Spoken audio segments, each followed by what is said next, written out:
Hello, my name's Jody Moss. I'm a stone carver, and these are the tools that I use for my profession. The Granite Speak site is primarily a hands-on site. That's my approach to stone carving and many things. I'll take you through the process of making simple basins and more complicated features as I go. A lot of it will be documented. It'll be interactive. I'll be able to answer questions. I'll be able to explain the tools. And surprisingly, you don't need a lot in order to be successful in this kind of a trade. Primarily, I basically use just a grinder. I do use a flex grinder. It's a little more expensive, but it's variable speed and more durable. 5-inch diamond blades. The problem with most grinders, they have RPMs of 10,000 RPMs plus. This one is about 6,800, and I can reduce it, which reduces friction on the diamond blades, and the blades last a lot longer. They don't glaze over, you don't burn them out. So this is my first tool of choice for roughing in. Then we use 2.5 pound hammer, very affordable, can get it at any hardware store, and a 1-inch carbide tip chisel. I do use all of my tools are carbide tip. They last a lot longer than just iron chisels. Working in limestone, you can use iron. It's not as hard. This is limestone, and just a conventional grinding wheel, you'll be able to sharpen them up. If you're going to work in granite, harder stones, you need the carbide tip.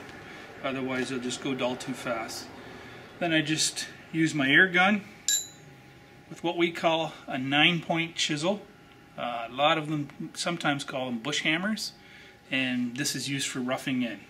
This surface has been 9-pointed. The inside of this basin has been 9-pointed.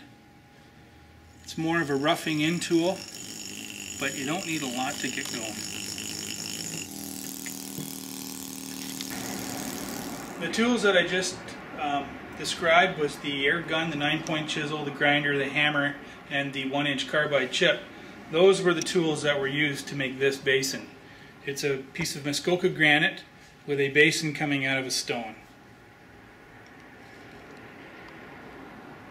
The only thing different with this is I did use, it's polished, so I started with a 50 grit diamond pad, water feed polisher, and I went up to 3,000. All that will be shown on our site. We'll show you how to make simple basins right up to bathroom sinks. How did I get involved in stone carving? It's kind of funny actually, because I failed grade 10 art class because I didn't really want to conform to what they wanted me to learn, and ironically here I am making money in stone and art. I've lived a conventional life, married, children. I have a daughter and a wife, and I've lived a conventional life, had a house. None of it seemed to work. So I packed it all in. I was a manager for 18 years and went into the art business. I learned from another stone carver up in Lowville, and we worked a bit together, and then we parted our ways, and I just kept going. That was about 10 years ago, and I'm still doing it. I love it. I love working with the people. I don't like it when people say they're not an artist or they can't do something. My track record is if you're willing to try, you can create it. The basin that we just showed in a previous video of coming out of the basin coming out of the granite, the Muskoka, most of my classes, a student shows up in the morning and leaves with one of those in the afternoon that they themselves had made.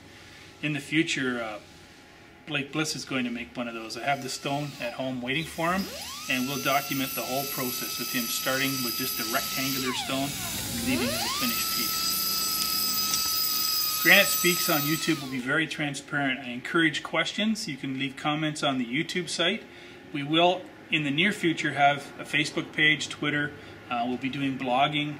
Anything that I can do to pass the information on that I have and encourage you to try, I will be willing to do that. So ask any questions.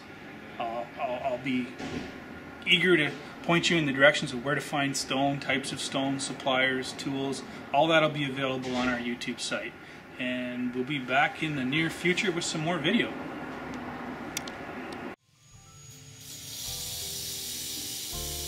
I know how I was raised. Get a job, get a house on a corner, get a wife, get a dog, the whole shooting match, right?